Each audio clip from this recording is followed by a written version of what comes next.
Come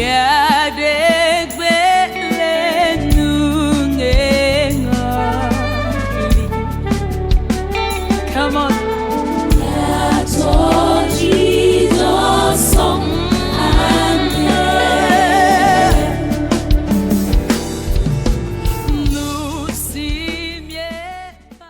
Black. Bonsoir Richard, comment tu vas? Je vais bien, et vous?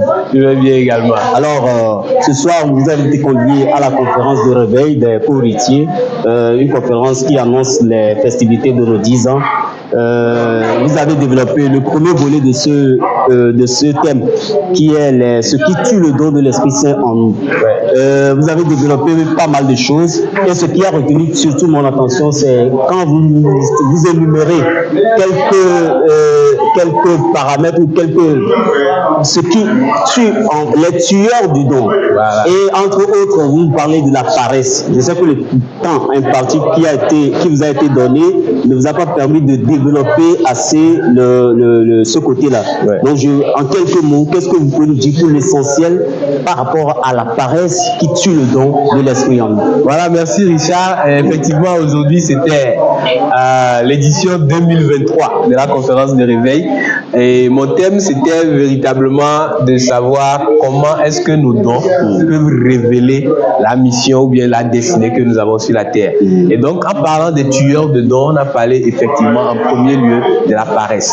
Parce qu'aujourd'hui, nous avons remarqué qu'il y a beaucoup de jeunes qui, à cause du Saint-Esprit, ne veulent plus véritablement se donner au travail. Voilà, parce qu'ils ont l'Esprit de Dieu, ils pensent qu'ils peuvent véritablement ne rien faire, croiser les bras et tout cela. Alors que la parole de Dieu dit, va vers la fourmi paresseuse et que la fourmi t'enseigne ses voies. Parce que celui-là qui ne veut pas travailler, qui ne mange pas non plus. Donc la paresse tue le don spirituel en ce sens-là que tu ne pourras pas fructifier ton don. Le don spirituel, nous avons dit qu'il y a des obligations envers ces dons-là. Et le premier, ou bien la première obligation, c'est de fructifier ce don. La paresse ne nous permet pas de fructifier nos dons, justement. Parce que fructifier le don, c'est le mettre en exercice. Et pendant que tu le fais, pendant que tu exerces ton don, tu es en train de le fructifier. Voilà. Et donc, beaucoup de personnes ne le font pas juste à cause de la paresse. Je pense que voilà ce que je voulais dire par ce tueur de dons très important. Voilà. Vous nous parlez également de l'environnement dans lequel nous vivons, qui est un tueur de dons. Est-ce que, en quelques mots également, développez-nous un peu ce côté-là? Oui, l'environnement, vous savez, le don, c'est comme une semence. C'est comme quand vous avez du maïs et que vous voulez le planter. Vous voyez? Donc, la terre qui reçoit la semence, c'est cette terre-là qui permet à la semence de porter des fruits. Donc, l'environnement, c'est la terre. C'est le sol. Et donc, lorsque vous avez une semence dans une terre qui est pauvre et riche, la semence ne va pas porter des fruits. Et donc, c'est la même chose avec le don spirituel, ou bien les dons en général. L'environnement, là où vous vivez, les personnes, les relations, votre cadre de vie, tout cela peut tuer le don en vous. Si vous avez un environnement où on ne parle pas des dons spirituels, où on ne manifeste pas le don spirituel, où le don spirituel n'est pas enseigné. Vous savez, il y a des communautés, des églises par exemple, où on n'enseigne pas sur le don spirituel et où on ne promeut pas le don spirituel. Donc cet environnement-là peut éteindre le don spirituel en toi. C'est en toi, mais ce n'est pas manifeste parce que l'environnement ne le permet pas. Et le deuxième volet, c'est ce que la coach a partagé, c'est les relations, les conjoints par exemple. Vous avez un conjoint qui ne vous aide pas dans le travail, qui vous interdit de faire certaines choses, ou ne vous accompagne pas. Alors vous ne pouvez pas véritablement fructifier ce don-là pour permettre que cela puisse servir également aux autres. Voilà. Surtout que notre environnement proche, c'est nos familles, nos femmes, nos maris, voilà. Donc, ça, les relations. Donc, si vous avez par exemple des parents qui ne croient pas, ou alors des parents qui croient mais qui ne manifestent pas ces genres de dons que vous avez, qui ne comprennent pas, par exemple, ces dons-là, ils peuvent vous empêcher parce que vous êtes enfant. Donc, si vous avez un conjoint, je l'ai déjà dit, c'est pareil. Si vous avez des frères, des amis et tout ça là qui ne vous comprennent pas, certains même peuvent se moquer. Ils vont se moquer de vous et pendant qu'ils se moquent de vous, vous allez être renfermé et puis éteindre ce don-là petit à petit en vous. Donc l'environnement est très important pour faire éclore un don, pour manifester un don spirituel.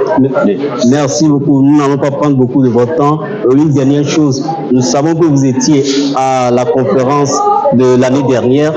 Vous êtes là aujourd'hui à cette conférence de l'année 2023 et on est confiant que vous serez toujours là aux côtés des co-héritiers pour ce genre d'initiative. Alors, quel est votre regard sur ce que les co-héritiers proposent aujourd'hui en tant que conférence de réveil pour le corps du Christ et surtout dans un contexte où nous sommes, en majorité des presbytériens. Aujourd'hui, on organise des conférences de réveil et qu'on a même d'ailleurs délocalisé de nos temples. Aujourd'hui, nous sommes dans une salle qui n'est pas un temple et nous animons une telle conférence. Mais quel est votre regard sur cette approche des co-héritiers? D'abord, je veux dire merci à Dieu pour la vie du groupe d'évangélisation ou bien la mission d'évangélisation co-héritier.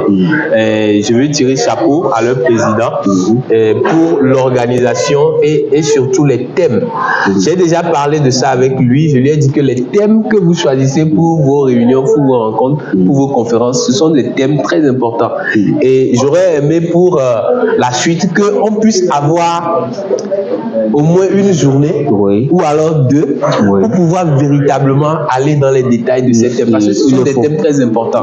Par exemple, le don spirituel, c'est quelque chose qu'il faut enseigner. Il faut aller don par don pour expliquer leur importance aux gens. Donc, on n'a pas eu assez de temps pour le faire. Donc, c'est pas grave. On aura le temps peut-être de le faire les prochaines fois. Mais je veux encourager l'initiative et encourager les co-héritiers à continuer comme ça. L'église évangélique presbytérienne du Togo en a besoin. Nous avons besoin de ce réveil-là parce que, vous savez, j'ai dit ça dans mon introduction, le sommeil, c'est un état qui n'est pas bon. Oui, tout à fait. Quand vous êtes en train de dormir, vous n'êtes pas productif, vous ne faites rien, on ne sent pas que vous êtes vivant. Vous voyez? Et donc, il faut un choc, il faut ces conférences-là pour créer un choc, pour permettre aux gens de se réveiller. Et quand les gens sont réveillés, l'activité commence, la productivité commence. On peut voir les fruits, on peut savoir que dans cette communauté-là, véritablement, le Seigneur est en train d'agir. Mais quand les gens sont en train de dormir, même si le Seigneur est en train d'agir, même s'il veut agir, il trouve des gens qui sont endormis.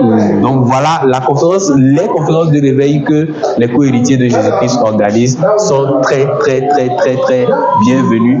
Et nous ferons de notre mieux, autant que l'Esprit de Dieu nous permettra pour soutenir et continuer par encourager cette initiative-là.